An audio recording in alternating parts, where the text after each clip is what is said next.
बिमला नाम की एक गरीब कुम्हारन घड़े बनाकर बाजार में बेचती थी। बिमला नियम से सुबह जल्दी उठकर भगवान शिव की पूजा करती और उसके बाद ही घड़े बनाती। पहले बिमला का पति शंभू ही घड़े बेचने जाता था, पर एक दिन शंभू जब घर लौट रहा था तो एक गाड़ी से टकराकर उसे चोट आ गई। उसके बाद से शंभू घर पर ही था, इसलिए शंभू की पत्नी बिमला ही अब घड़े बेचने जाने लगी। घड़े ले लो घड़े, बढ़िया पक्के घड़े। सुनो, जरा एक घड़ा निकाल कर दो, पर बढ़िया देना, पता चले 2 दिन में टूट जाए।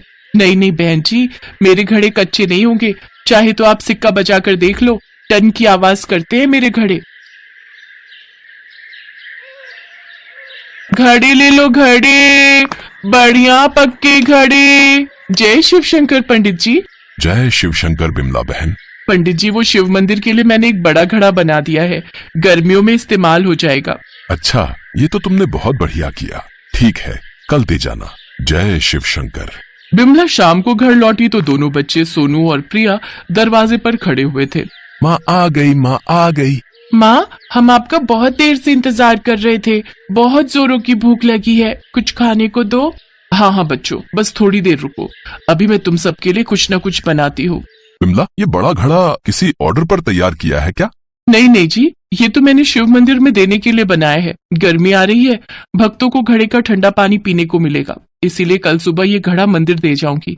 ये लो जी, तुम दवाई खा लो।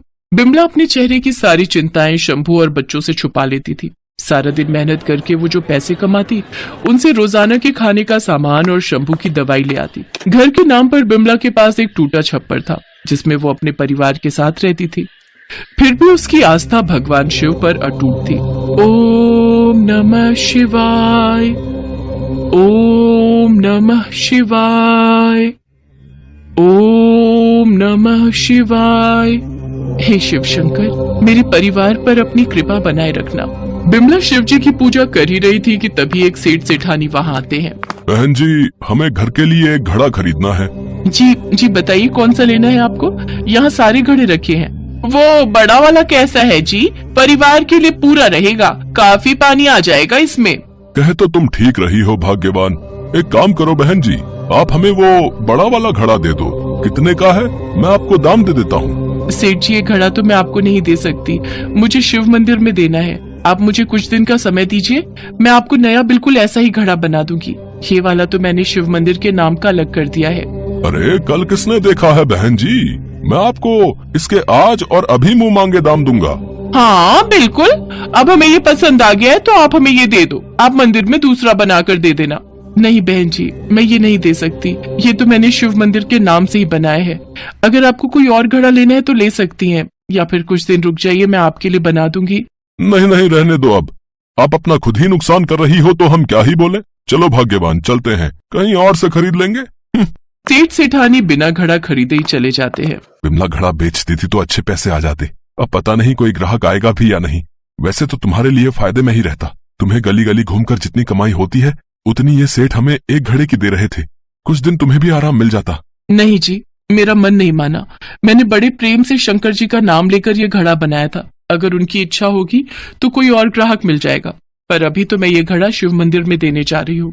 इतना कहकर बिमला ने घड़ा उठाया और शिव मंदिर देने जाने लगी। तभी एक आदमी और औरत बुरी अवस्था में उसके पास आए और बोले, बहन, हमारी झोपड़ी में आग लग गई है, हमें ये घड़ा दे दो, हम इसमें पानी भरकर अपनी झोपड़ी की आग बुझा देंगे। हमारे पास कोई साधन नहीं है, ये घड़ा बड़ा है, इसमें पानी अच्छे से आ जाएगा, हमारी मदद करो। हाँ बहन, झोपड़ी में हमारा सामान पड़ा है, सब जल जाएगा, हमें ये घड़ा दे दो, तुम्हारी बड़ी कृपा होगी। हाँ हाँ, आप जल्दी से ये ले जाओ, ये लो। पर बहन, तुम तो ये घड़ा शिव मंदिर में देने जा रही थी ना, पर ये तुम हमें दे रही हो। हाँ कोई बात नहीं, मैं शिव मंदिर में दूसरा घड़ा दे दूंगी, पहले आप लोगों को इसकी जरूरत है, जल्दी से जाओ भैया और आग बुझाओ। बिमला की बात सुनकर वो आदमी और औरत घड़ा लेकर चले जाते हैं। इन्हें कैसे पता कि मैं ये घड़ा शिव मंदिर में देने जा रही हूँ? शायद मंदिर के रास्ते जाते देख लिया होगा। बिमला शिव मंदिर में दर्शन के लिए चली जाती है। पंडित जी, वो घड़ा मैं आपको। हाँ बिमला, वो घड़ा तुमने बहुत ही बढ़िया भिजवाया है। तुम्हें पता है, सोनपुर गांव के जमींदार साहब आज मंदिर में दर्शन के लिए आए थे। उन्होंने जब ये घड़ा देखा तो उन्हें बहुत पसंद आया। वो चाहते हैं कि तुम उनके लिए भी ऐसे 5 घड़े बना कर दो। बिमला पंडित जी की बात सुनकर चौंक जाती है।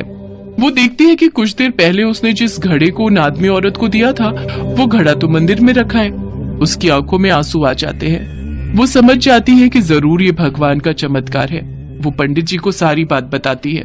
बिमला बहन, तुम्हारे तो भाग्य खुल गए। तुम्हें साक्षात महादेव और माता पार्वती के दर्शन हुए। लगता है वे तुम्हारी परीक्षा लेने आए थे। भगवान भोलेनाथ बहुत दयालु हैं। वो तुम्हारी भक्ति से प्रसन्न हुए और देखो, तुम्हारे हाथों का बना हुआ घड़ा आज मंदिर में उपयोग हो रहा है। खुश रहो, सदा खुश रहो। और अब भोलेनाथ की कृपा से देखो, तुम्हें ग्राहक भी मिल गए हैं। अब ऐसे नए घड़े बनाने की तैयारी करो। देखना, तुम्हारे घड़े आसपास के बहुत सारे गांवों में बिकेंगे, क्योंकि अब महादेव और माता पार्वती का आशीर्वाद तुम्हारे साथ है। पंडित जी की बातों को सुनकर बिमला को सचमुच यकीन हो जाता है कि साक्षात भगवान शंकर और माता पार्वती ने उसके जीवन के सारे दुख दूर कर दिए। बिमला सोनपुर गांव के जमींदार साहब के लिए घड़े बनाती है। वो उसे अच्छे दाम देते हैं। धीरे धीरे बिमला के बनाए घड़े आसपास के सभी गांव में बिकने लगे, जिससे बिमला की आर्थिक स्थिति में बहुत सुधार हो गया। अब उसे पैसों की कोई कमी नहीं थी। महादेव की कृपा से शंभू भी अब ठीक हो गया था। अब दोनों मिलकर खूब मेहनत से घड़े बनाते। उन्होंने एक दुकान भी खरीद ली, जिसमें अब वो घड़ों के साथ साथ मिट्टी के खिलौने और बर्तन भी बेचने लगे।